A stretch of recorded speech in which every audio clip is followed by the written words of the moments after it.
বন্ধুরা, railway RRC ডব্লিউসিআর apprentice recruitment হতে চলেছে 2025 সালে। এই নোটিশে তার যাবতীয় তথ্য আপনারা দেখতে পাবেন। এই পদের জন্য আপনাদের পদসংখ্যা থাকবে মোট 2865টি।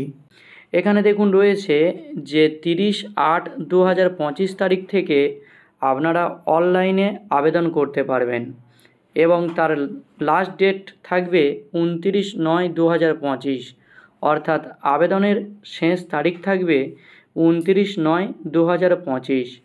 আপনারা পেমেন্ট লাস্ট করতে পারবেন 29/9/2025 পর্যন্ত এবং এক্সাম ডেট, অ্যাডমিট কার্ড সমস্ত কিছু পরে জানিয়ে দেওয়া হবে।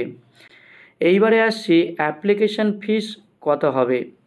জেনারেল, ওবিসি এবং ইডাব্লিউএসের জন্য আবেদন ফিস থাকবে 141 টাকা।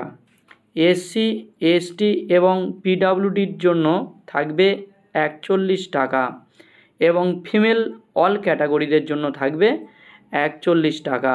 তো এই ক্ষেত্রে আরেকটা কথা বলে রাখি যে এই যে রিক্রুটমেন্টটা হবে, এই রিক্রুটমেন্টে জন্য আপনাদের এজ থাকতে হবে 15 বছর মিনিমাম এজ, আর ম্যাক্সিমাম এজ থাকবে 24 বছর। তো আশা করি আপনারা বুঝতে পারলেন পুরো ভিডিওটা দেখে।